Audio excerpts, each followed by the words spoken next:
There was a village, calm and peaceful, tucked between hills and a wide river. Everyone in the village was happy. Life moved gently. Crops grew, children laughed, people traded and lived without fear. But everything changed the day their king passed on. By tradition, the next king would be the first son of the late king, and that son was nothing like his father. Prince Udubi was cruel, selfish, and reckless. Even as a prince, he had caused trouble. When he was a boy, he once released all the village chickens in the middle of the night just for fun. He laughed the whole time hiding behind a tree. Another time, he pushed a friend into the river just because the friend refused to give him his toy boat. The boy nearly drowned before someone pulled him out. Everyone whispered, "If this boy becomes king, the village will not survive." But tradition could not be broken. The elders performed the rituals, the people watched, and the wicked prince became king. At first, he acted like he would rule fairly. He smiled at the villagers. He promised things would be better.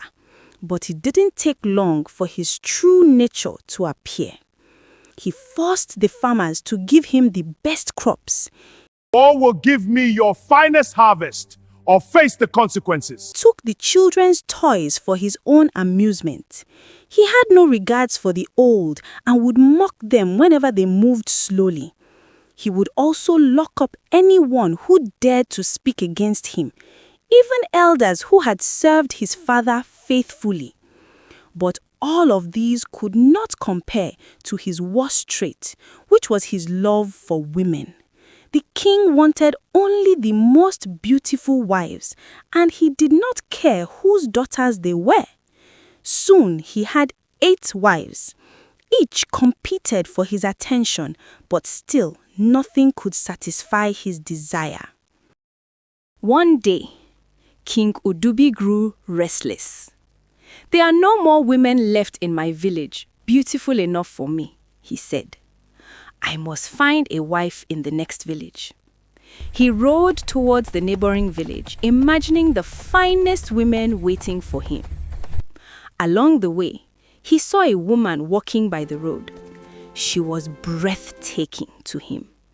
Tall, graceful, poised, with a smile that made him forget everything else. He stopped immediately. "I want you to marry me," he said. The woman curtsied politely. "You don't even know me or where I'm from," she said. He responded, "All that does not matter.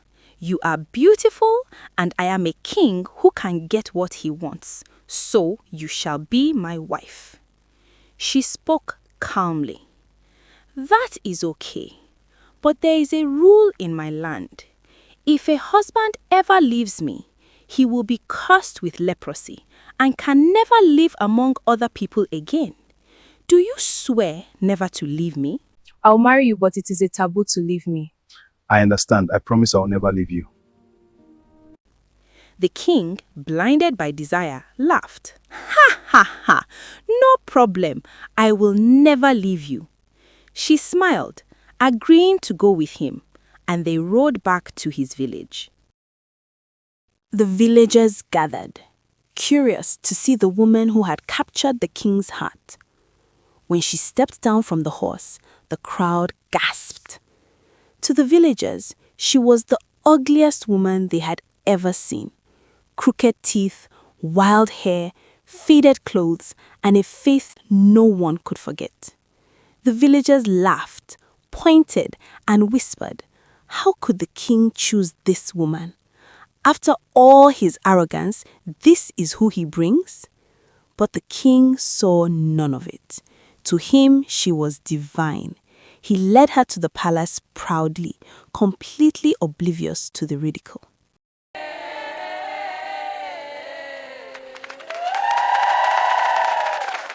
After the wedding, the woman revealed her true face. The king's eyes widened in fury. "This is not the woman I married. How could you do this?" But the woman reminded him he had promised to never leave her. The king, angry and stubborn, decided to ignore her warning. That same night, he chased her out of the palace, thinking it was just superstition.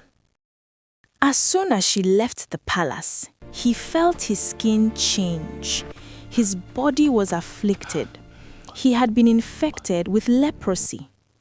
The villagers were horrified.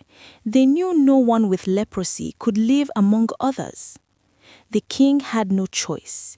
He left the village and went to live alone in the bush. From that day on, he was never seen in the village again. The once arrogant, wicked king became a lonely outcast, punished by his own pride and desire.